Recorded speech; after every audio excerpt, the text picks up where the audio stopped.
it is time for you to know your law.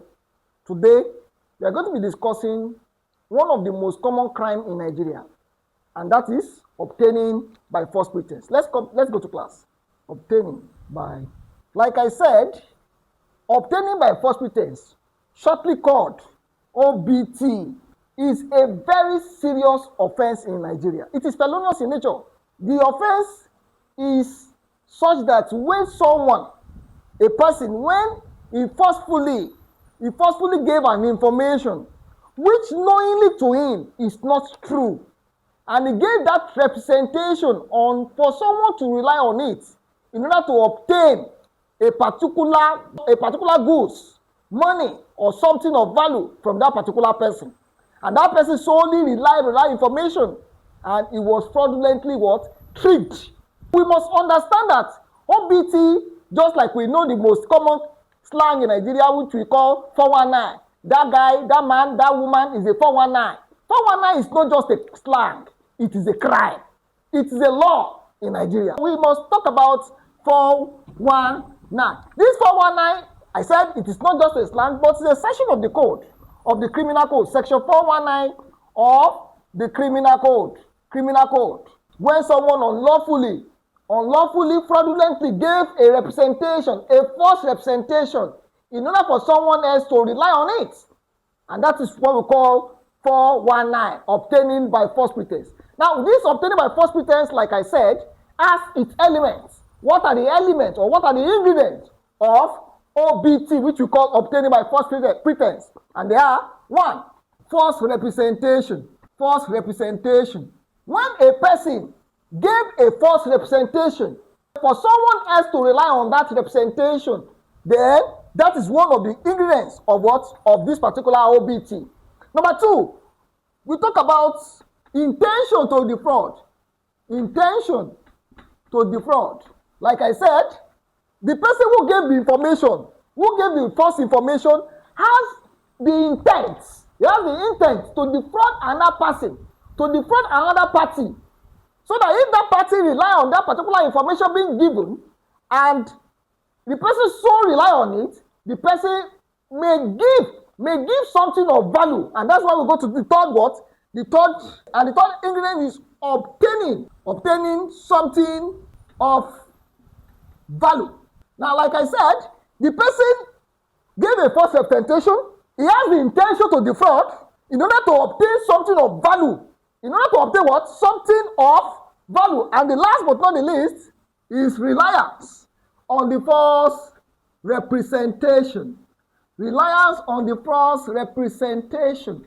Now, the party to whom the particular promise, the party to whom the particular representation was made to, he relied on it and it was obtained. We must understand the fact that before we can say someone obtained you, before we can say someone has 419 you, that these particular ingredients, these are the ingredients of OBT, obtaining by false pretense, they must be there.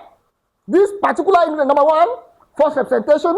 Number 2, intention to defraud. Number 3, obtaining something of value. And number 4, reliance on the false representation. Now, one thing we must understand is that if someone who is charged of this particular offense of OBT, I told you it's very common among us in Nigeria. Even in the police station, this is the most commonest crime in Nigeria. We must understand that. Now, this particular offense has its punishment, which is 3 years. 3 years. 3 years. Now, note, according to section 419, if you are being prosecuted and you are charged of obtaining by false pretense, it's possible for you to go to 3 years imprisonment. That's according to section 419.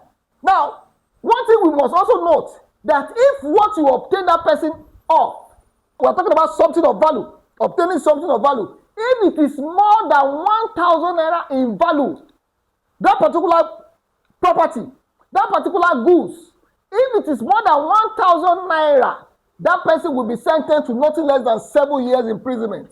7 years. When we say something is felonious, we are saying that the offense, the punishment for that particular offense is above 3 years. Is above 3 years. That's what we say The particular offense of obtaining by false pretense can either be 3 years or even more. Am I communicating? It can be up to 7 years. If that particular goods, that particular property that person obtained from you, its value is more than 1,000 naira. This is according to Section 419 of the Criminal Code Act of Nigeria. We must note that. Now, we must also note that this particular obtaining by false pretense is a very serious offense. It is a very serious offense. And it is very common among the youth. It's very common among the politicians. It's very common among many of us. Very, very common. Have you ever been duped before? Have you ever been tricked before? If you have been tricked, please comment. If you have been duped, please comment. Subscribe to this particular channel. Let us know your story. Basically, we must understand that before someone can be charged for obtaining by false pretense, these particular ingredients must be present. Note, it is not all promise.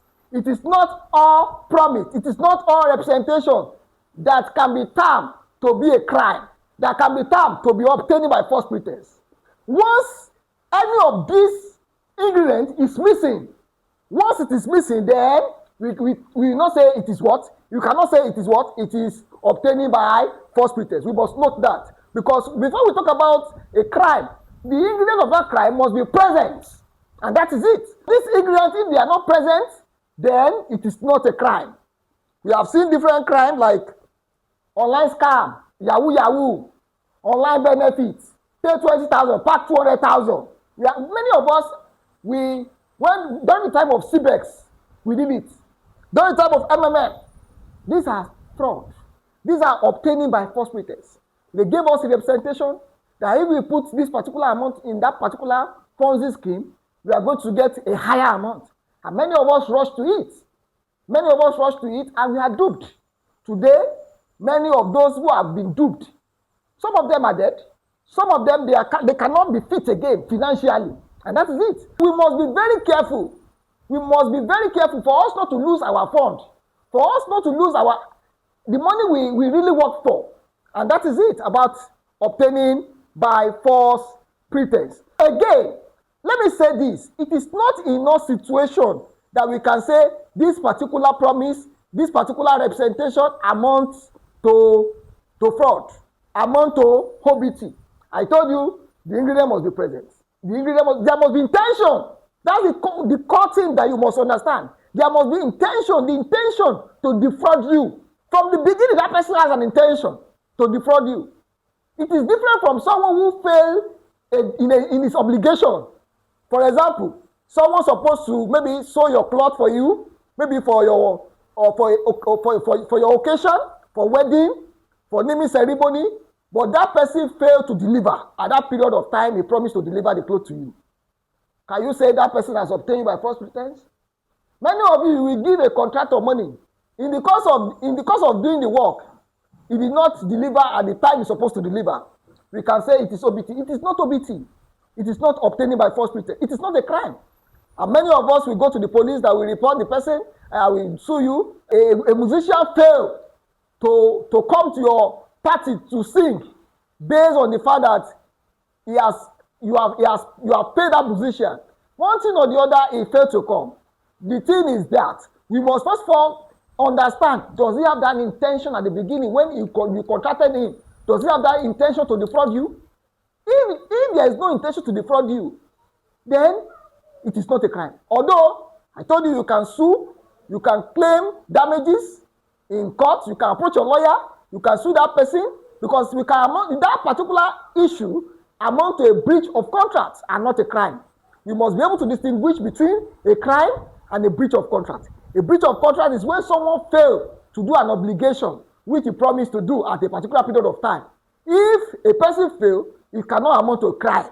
It can never amount to a crime. Although, once there are some civil matters that you will see some element of crime in it. Am I communicating? I'm not saying that there is no crime in civil matters, but there are it is not in that situation that you will see a crime in a purely civil matter. Note, for you to say that person is guilty of obtaining by false pretense, before you call that person 419, is these ingredients, are they present? Are those ingredients present? False representation, intention to defraud, obtaining by obtaining something of value, fake vendors online, fake vendors online. You know yourself. Please try as much as possible to know, is there an intention at the beginning of the transaction and not at the end? If or are not in the middle, it must be at the beginning. If it's at the beginning, then that means that person has an intention to defraud you. We must note that. Let us try as much as possible to subscribe, like, and comment. I want to know your view about obtaining by false pretense. Has anybody obtained you before? Is that particular offense, is it obtaining by false pretense, or is it purely a civil matter? Let me know. Let me address you. Let me comment on it. Let us just oppose issues together. We meet again in the next episode. Thank you. Bye.